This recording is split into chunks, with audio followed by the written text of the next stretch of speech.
2026 পড়তে না পড়তেই আরেকটি প্লেন ক্রাশের ঘটনা ঘটে গেল। হঠাৎ করেই 28শে জানুয়ারি মহারাষ্ট্রের উপমুখ্যমন্ত্রী অজিত পাওয়ার তার একটি প্লেন ক্রাশে মৃত্যু হয়। অজিত পাওয়ার, যিনি অনেক লম্বা সময় ধরে মহারাষ্ট্রের উপমুখ্যমন্ত্রী হিসাবে রয়েছে, তিনি মুম্বাই থেকে বারামতির উদ্দেশ্যে যাচ্ছিলেন একটি নির্বাচনী প্রচারের জন্য। তিনি যে বিমানটিতে ছিলেন সেটি একটি প্রাইভেট চার্টার্ড প্লেন লেয়ারজেট 45XR এবং এই বিমানটিতে অজিত পাওয়ারের সঙ্গে মোট 5 জন ছিল, তার পিএসও, পার্সোনাল সিকিউরিটি অফিসার এবং একজন ক্যাবিন ক্রিউ এবং 2 জন পাইলট ছিল, একজন ক্যাপ্টেন এবং একজন ফার্স্ট অফিসার। এবং এই দুর্ঘটনায় প্রত্যেকের মৃত্যু হয়ে যায়।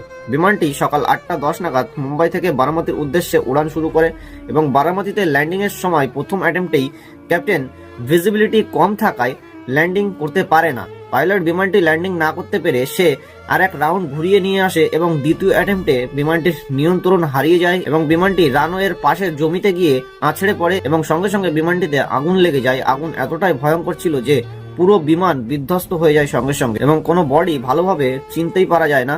সেখানে তাদের পোশাক দেখে তাদেরকে আইডেন্টিফাই করা হয় এবং পরে হসপিটালে পাঠানো হয় এবং প্লেনের যে ব্ল্যাক বক্স আছে সেই ব্ল্যাক বক্স ইনভেস্টিগেশন ডিপার্টমেন্ট তারা সার্চ শুরু করেছে, এটা ইনভেস্টিগেশন শুরু করে দিয়েছে। এটি কি কোনো ষড়যন্ত্র, না পাইলটের দোষ ছিল, নাকি কোনো টেকনিক্যাল গ্লিচ, সেই সবকিছু তখনই জানা যাবে যখন প্রপার রিসার্চ হওয়ার পর পুরো রিপোর্ট সামনে আসবে। কিন্তু এটি অনেকে ধারণা করছেন যে এটি ষড়যন্ত্র হতে পারে।